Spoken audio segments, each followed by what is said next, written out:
اصل میں یہ پوچھنا چاہ رہا ہوں بیسیکلی کام ہے کیا؟ ایک مثال کے ذریعے سمجھاتا ہوں. ہم دعوت اسلامی کے مرکز گئے, انہوں نے ہمیں دعوت دی کہ ہمارے اندر شامل ہو جائیں, اعتکاف کے روزے رکھیں, مطلب ایک وہ اسلام کی دعوت دیتے ہیں. آپ کا بیسیکلی ایم کیا ہے؟ آپ لوگوں کو جو اصلاح کر رہے ہیں, جو دعوت دے رہے ہیں, جو تبلیغ کر رہے ہیں, اس کا ایکچوئل مقصد کیا ہے؟ کیا آپ اچیو کرنا چاہتے ہیں یا لوگوں کو کیا آپ بنانا چاہ رہے ہیں؟ پہلی تو بات یہ کہ دعوت اسلامی کو اسلام کی دعوت نہیں دے رہی ہے. لو جی, دعوت اسلامی کوئی اسلام کی دعوت ہی نہیں دے رہی, جس کے 200 سے قریب شعبے ہیں. جیلوں میں جا کے لوگوں کو قرآن سکھا رہے ہیں, پڑھا رہے ہیں, غیر مسلموں کو مسلمان کر رہے ہیں, قرآن پاک کی تعلیم دے رہے ہیں. ہزاروں کی تعداد میں بچے قرآن کے حافظ بن رہے ہیں, عالم بن رہے ہیں. لوگوں کی خدمت ہو رہی ہے. جہاں کوئی حادثہ پیش آتا ہے دعوت اسلامی والے پہنچ جاتے ہیں تو کہتے ہیں یہ دعوت اسلامی کی اسلام کی خدمت ہی نہیں کر رہی. اتنا بڑا جھوٹا آدمی, مکار آدمی آپ نے دنیا میں نہیں دیکھا ہوگا. آگے دیکھیں کس طرح سامنے والے کو کس طرح جو ہے وہ اپنے چنگل میں لانے کی کوشش کرتا ہے. وہ اپنے فرقہ بریلویہ کی دعوت دے رہی ہے. اپنے فرقہ بریلویہ کی, یعنی بریلوی کے الگ اپنی نماز ہے, اپنا روزہ ہے, اپنی زکوٰۃ. اس طرح کے لوگ جب اس طرح کی باتیں کرتے ہیں نا, اپنی طرف ان کو مائل کرتے ہیں, تو اس طرح جھوٹ پہ جھوٹ بولتے ہیں. ایسے جھوٹوں پر اللہ کی لعنت ہوتی ہے. وہ اس فرقے کی نارمز ہے, ان کی دعوت دے رہی ہے. اچھا, تو اپنے دماغ سے نکال لیں. آپ مجھے بتائیں, اگر دعوت اسلامی والے یہ کہتے ہیں نماز پڑھو, تو تبلیغی جماعت والے کیا کہتے ہیں؟ بت کے آگے گر جاؤ. اور اہل حدیث جو ہے وہ جا کے کسی آگ کے الاؤ کے سامنے آپ کو کھڑا کرتے ہیں. یہ کون سی اسلام کی خدمت ہو رہی ہے؟ نماز تو سارے. اور بھائی تیرا ہی فتویٰ ہے کہ جو نماز نہیں پڑھتا وہ کافر ہے. لوگوں کو جو بے نمازی ان کو نمازی بنا رہے ہیں, کہتے ہیں یہ کون سی اسلام کی دعوت ہے؟ لوگ جو گناہوں میں لتھڑے تھے ان کو سیدھی راہ پہ لگا رہے ہیں. ہمارے سامنے ہمارے انگلش کے ٹیچر بالکل ہی الگ تھے. ابو ماشاءاللہ وہ باشرہ ہیں, نمازی ہیں, تہجد گزار ہیں. ایسی آپ کو ہزاروں مثالیں ملیں گی. کتنا یہ خناس قسم کا آدمی ہے کہ جناب وہ نماز کی دعوت دے رہے ہیں تو تبلیغ جماعت والے کون سی بتوں کی دعوت دے رہے ہیں؟ اپنا اپنا کام کر رہے ہیں سارے. دعوت اسلامی کا مقصد کیا ہے کہ میں اپنی اور ساری دنیا کے لوگوں کی اصلاح کی میں نے کوشش کرنی ہے, ہم ٹھیک ہو جائیں, ہمارا معاشرہ بہتر ہو جائے. اس سے پوچھا جا رہا ہے نہیں جی یہ کوئی دعوت دے رہے ہیں, کوئی اسلام کی خدمت کر رہے ہیں. یعنی آپ دیکھیں اس کا لیول دیکھیں, اس کے اندر جو بغض ہے وہ دیکھیں. کہتا میں منصف مزاج ہوں. اس طرح کا منصف مزاج ہوتا ہے. آگے مزید اس کی باتیں دیکھیں. اسے کے پیچھے نماز بھی نہیں پڑھتے. دعوت اسلامی والے امام کعبہ کے پیچھے نماز نہیں پڑھتے. جو امام کعبہ کے پیچھے نماز نہیں پڑھتے, مسجد نبی کے امام کے پیچھے نماز نہیں پڑھتے, وہ آپ کو نماز کی دعوت دے رہے ہیں, تو وہ اپنی نماز اور اپنے فرقے کی نماز کی دعوت دے رہے ہیں, اسلام کی نماز کی. اسلام کی دعوت نہیں دے رہے. اختلاف ہو سکتا ہے کہ بھئی میں اس کے پیچھے نماز نہیں پڑھنا چاہتا, میرا دل نہیں جمتا. ایک بندہ اگر شیعہ ہے وہ صحابہ کرام علیہ رضوان کو گالیاں دیتا ہے, لعنتیں بھیجتا ہے, تو کیا آپ کا دل کرے گا کہ اس کے پیچھے آپ نماز پڑھیں؟ تو آپ کا دل نہیں چاہتا, آپ نماز نہیں پڑھتے. اس کا مطلب یہ ہے کہ وہ کوئی کام ہی نہیں کر رہا اسلام میں, کوئی دعوت ہی نہیں دے رہا, کوئی دین کا کام ہی نہیں کر رہا. مطلب یہ مقصد ہوگا کہ امام کعبہ کے پیچھے نماز نہیں پڑھی. آپ جو امام کعبہ کے خلاف ہوتے ہیں, آپ جو لوگوں کو مشرک بنا رہے ہوتے ہیں, بھئی جناب انہوں نے یہ کلمہ پڑھ لیا, انہوں نے وہ کر, پھر آپ کا کون سا کام ہے؟ جناب اس کا کوئی کام نہیں. اس کا کام صرف شرارت ہے, لوگوں کو گستاخ بنانا ہے اس کا کام ہے. کہتا میں قرآن و حدیث کی دعوت دے رہا ہوں. بھائی قرآن و حدیث کی کیسی دعوت دے رہا ہے؟ لوگوں کو یہ کہہ رہا ہے کہ نبی تو ہے کوئی نہیں, نبی پیشاب نہیں روک سکتے, جنت میں چھوٹے چھوٹے خدا ہوں گے, یہ دعوت دے رہا ہے.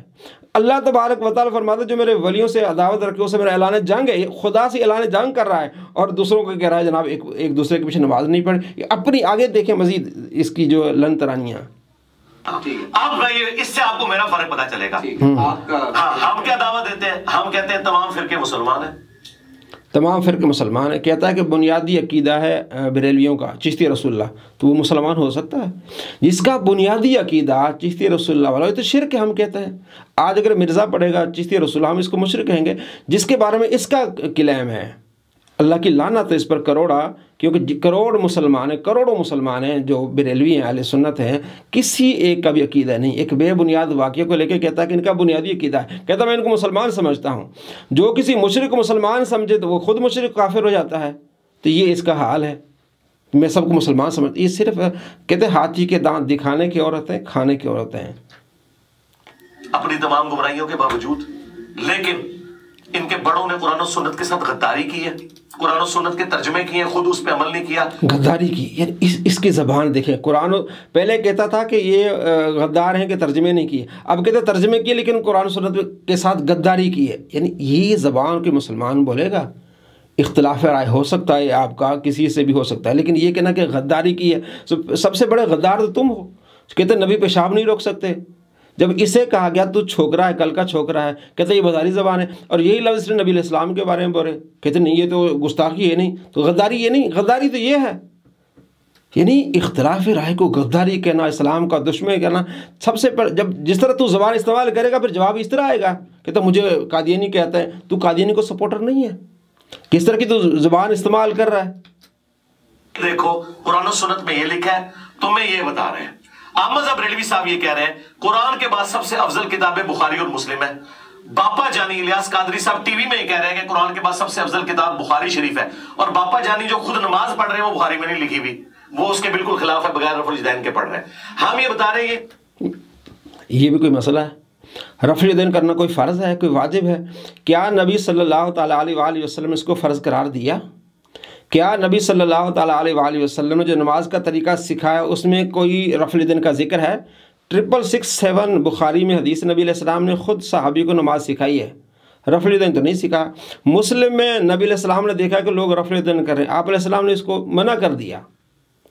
آپ صلی اللہ تعالیٰ علیہ وآلہ وسلم نے کیا، پھر خود آپ علیہ السلام نے اسے منع کر دیا.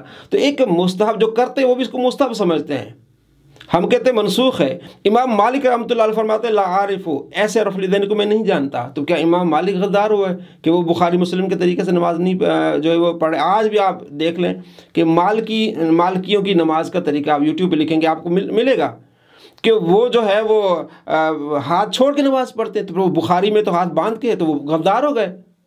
اور وہ رفع الیدین نہیں کر رہے، تو کیا وہ غدار ہو گئے؟ یعنی یہ زبان استعمال کرنا ایک اجہل آدمی کرے گا، جس کے دل میں بغض بھرا ہوا ہوگا وہ باتیں کرے گا، اور جو سمجھے گا میں ہوں صرف سارا کچھ، اور وہ سب سے بڑا وہ جاہل ہوگا. کتابوں کا نام لے کے عزتیں ویل کر رہے ہیں نا، اور چندے کھا رہے ہیں تم سے، ان کتابوں کے یہ غدار ہیں. تو اب آپ ان کتابوں کو یہ غدار ہیں، یعنی کہ قرآن و سنت کے یہ غدار ہے. کتنا بڑا جاہل انسان ہے.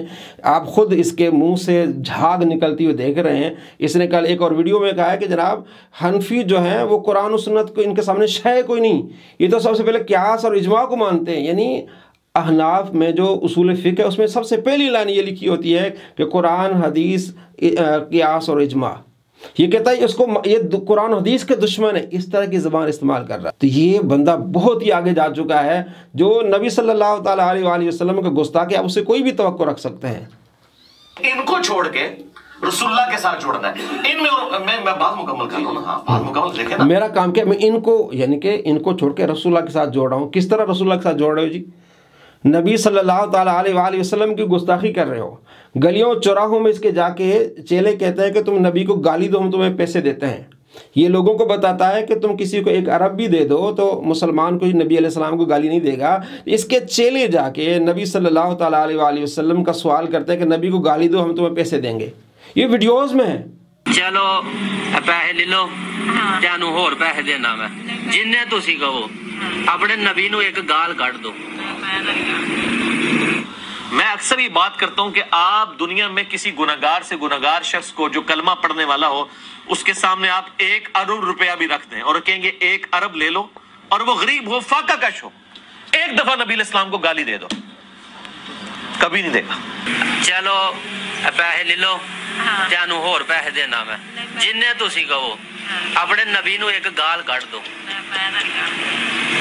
دیکھ رہے ہیں کہ کس طرح وہ کہہ رہا ہے کہ میں تمہیں پیسے دیتا ہوں، اور اس کے نیچے کمنٹس ہیں کافی سارے جو اس کے چیلوں نے کیے ہیں. میں نے اس پر ٹائٹل لگایا تھا کہ مرزا کے 66,000 جو چیلے ہیں وہ مرتد ہو گئے، کیونکہ وہ خوش تھے کہ نبی علیہ السلام کو کہہ رہا ہے نبی علیہ السلام کو گالی دو اور ہم آپ کو پیسے دیتے ہیں. تو ایسا بندہ مسلمان ہو. یہ خود کہتا ہے اپنی ویڈیوز میں کہ ہم لوگوں کو بھیجتے ہیں کہ جا کے سوشل ایکسپیریمنٹ کریں، لوگوں کو کہیں کہ نبی مر گئے. یہ غداری نہیں ہے. ہماری جو زبان ہے لوکل زبان ہے اس میں یہ بے ادبی کے الفاظ ہیں. مات عربی میں بولتے ہیں فوت ہو جانا، لیکن ہم وصال کہتے ہیں، ادب والا استعمال کرتے ہیں جو ہماری زبان میں اس کو ہم کنورٹ کرتے ہیں. یہ بڑا وفادار ہے نبی صلی اللہ علیہ وسلم کا. دیکھیں جو کہتا ہے گلیوں میں یعنی کہ آپ دیکھیں کسی مسجد میں بھی اعلان اگر کوئی کرے کہ فلاں بندہ مر گیا ہے تو اس کو بے ادب سمجھیں گے، ٹھیک ہے نا. اپنے علاقے کی زبان ہوتی ہے، اس کا معنی اس طرح ترجمہ کیا جاتا ہے کہ اللہ کے نبی اللہ کو پیارے ہو گئے. کہتے نہیں جی حضرت ابوبکر صدیق نے کہا تھا مات، تو نبی علیہ السلام مر گئے. بھائی مات کا لفظ اردو میں کئی اس کے معنی آ جاتے ہیں، آپ نے ادب والا ترجمہ کرنا ہے تو یہ وفادار ہیں اور سارے غدار ہیں.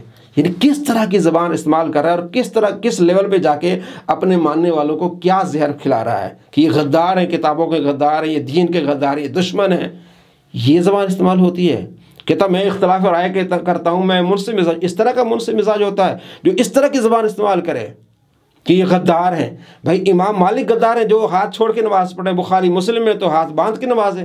تو یہ اختلاف رائے ہوتا ہے، وہ اس کو مستحب سمجھتے ہیں. ہاتھ چھوڑنا ان کی اپنی ایک رائے ہے، لیکن اس کا مطلب یہ نہیں کہ ہم ان کو غدار کہیں گے. بخاری مسلم میں کہ نبی علیہ السلام اپنے ازواج کو بوسہ دے کے نماز کے لیے آ جاتے، بخاری مسلم میں. لیکن امام شافعی رحمۃ اللہ علیہ فرماتے ہیں کہ اگر کسی نے اپنی زوجہ کو بوسہ دیا، اس کو ٹچ کیا تو اس کا وضو نہیں رہے گا. تو کیا آپ امام شافعی غدار ہو گئے؟ اختلاف رائے ہو سکتی ہے، ان کے پاس اور دلائل ہیں، امام مالک کے پاس اور دلائل ہیں، ہمارے پاس اور دلائل ہیں. دلائل سے بات ہوتی ہے، لیکن یہ زبان استعمال کرنا ایک گھٹیا اجہل آدمی کی زبان ہوگی. اور پھر سکھا یہی رہا ہے اپنے ماننے والوں کو. تو ہم کیا سکھاتے ہیں؟ نبی علیہ السلام سے جوڑتے. تو نبی علیہ السلام نے اس طرح اپنے صحابہ سے کہا یا مسلمانوں کو یہ زبان استعمال کی. آپ صلی اللہ تعالیٰ علیہ وآلہ وسلم نے یہ تعلیم دی، یہ اخلاق سکھایا.